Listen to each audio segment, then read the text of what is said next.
Hello and welcome to the second episode of Aaron Walker Art Talk. I am Aaron Walker, and I'm here with Jarrod Harlan, uh, again, a fellow practice participant.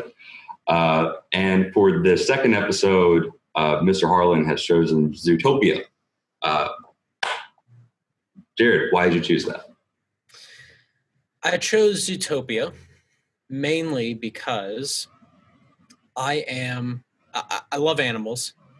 I'm a huge animal person, but I also am a very naturalistic type of person. I live my life minimalistically, so there's also a hint of just how simplistic the picture is that I really like, while also being part of like a nature theme. I'd say that's really why I picked it. It just kind of drew me in immediately. Well, that's very cool. So, what is I doubt that you were just wanting to paint uh, a wolf eating a rabbit. Right. So, what is the inspiration behind it?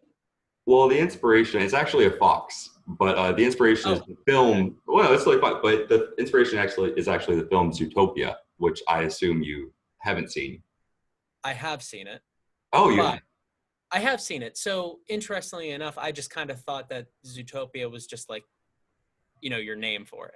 I didn't think it was Right. actually Oh no, inspired it's by the absolutely a movie. reference to the film. Okay, all right, that's cool. So I was tasked with watching my like 1 year old niece, right? And so my brother is running out the door, and he's like, "Well, hold on, I'm going to put on this movie. You see, like uh, she really likes this movie." And so he puts on the movie, and my niece just passes out immediately. But I am captivated by this film. Like I like and absolutely engrossed in this film. And so, just for the viewers that haven't seen Zootopia, the basic kind of outline of it is there's this rabbit. There's this little female rabbit. She's small and she lives in a rural farming community. And uh, the problem with this rural farming community is that they're so prejudiced, right? Um, they are all prey animals. And so they're rabbits and other animals that get preyed on, and they're prejudiced against obviously predators. And so she gets bullied by a predator, and it forms like this sort of idea in her head that she wants to overcome these struggles. Um, and so she ends up moving to an urban area titled Zootopia, right? And it's supposed to be this place where predators and prey can live together in harmony, but it's anyway, she becomes a police officer, which is her dream, and she moves to Zootopia. And she quickly finds that it's not the utopia that she imagined. She is judged harshly for being some basically small and female for things she can't control. And she meets this criminal fox who plays a trick on her. And I'm going to skip most of the story. She ends up falling in love with this fox, and they uncover this conspiracy, right? And if you go to Wikipedia, it's actually called a prey supremacist conspiracy. And so the conspiracy is that these prey animals are uh, infecting predators to make them act like predators when they otherwise wouldn't act like predators.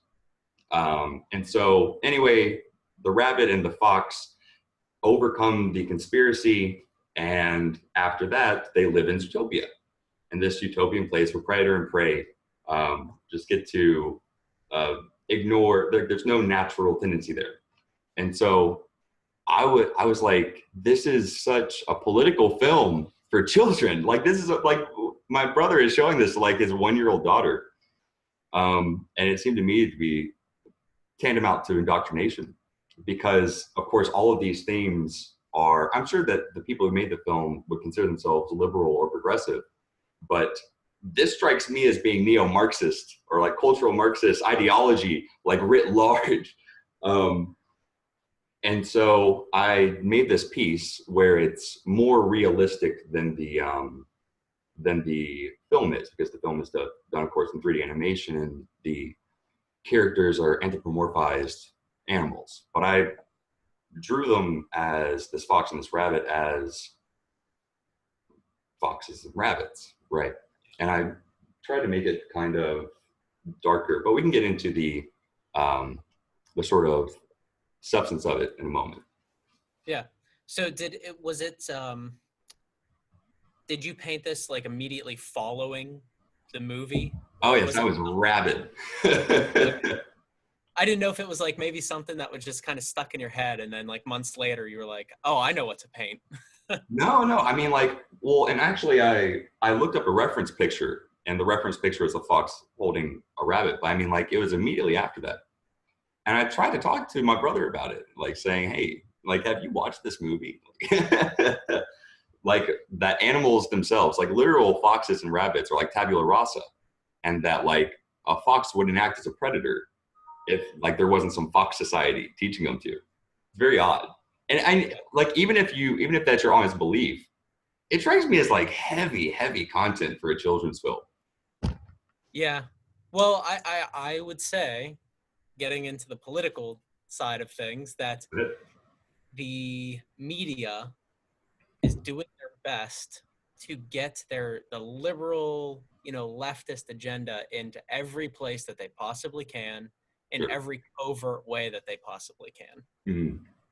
Well, I mean, but this even goes a step farther than like a typical leftist bias or like a liberal bias, I think, because it's talking about like biological determinism and populations. Like this is a conversation that's like going on kind of in like esoteric like internet communities, but like not even for 10 years will this be like mainstream like political arguments. But I think it will be eventually. And so it's just very creepy to me that it's like the subject of children's cartoons like in 2016. I don't know. Yeah.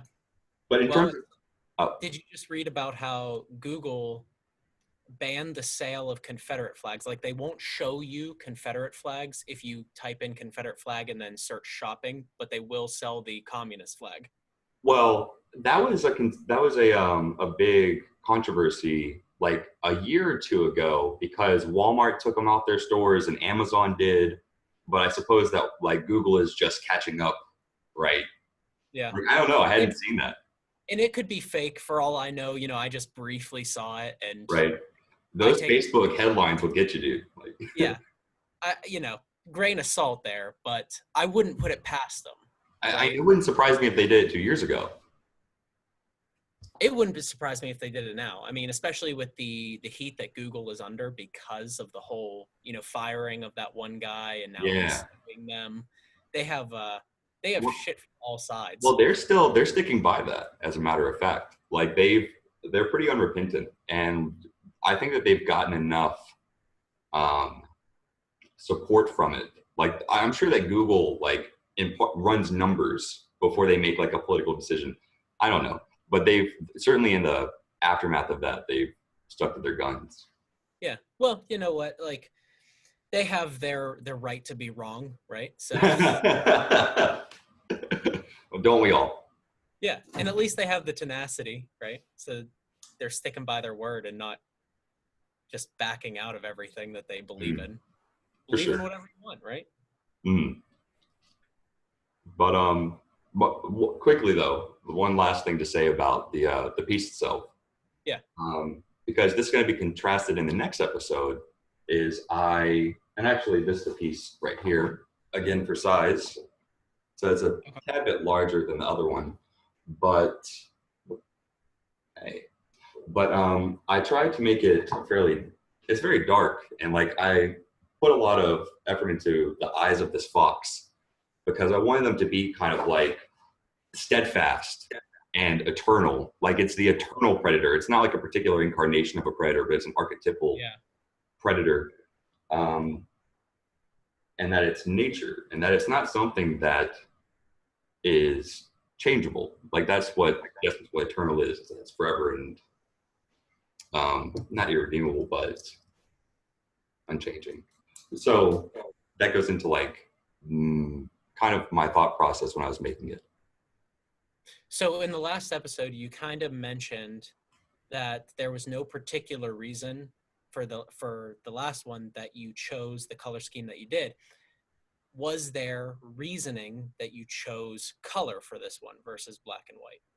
Well, the color in this one is the actual color of the reference picture, more or less. So it's a green hill, and then the fox is the fox's color, and the rabbit is, you know, the rabbit's color. And I put effort into making them realistic colors. Again, because I didn't want it to be cartoonish. I wanted it to be more realistic and reflective of the existing, like this is how it actually is, right? Yeah, yeah, absolutely. Imitative form, I suppose. But again, I did try to make it kind of darker, and yeah, I also you'll notice like there's two black bars going down the sides, and that's done for a 3D effect, so that the tail of the fox like sticks out the side, and it kind of it actually kind of again it's like a 3D effect, and so the fox pops out. Yeah, yeah. You know, I didn't even really pay attention to that until now, but you're right, it does. Well, all right, Jerry. Thank you. I appreciate it. And I think that we're going to see our audience in the next episode. Sounds good, man.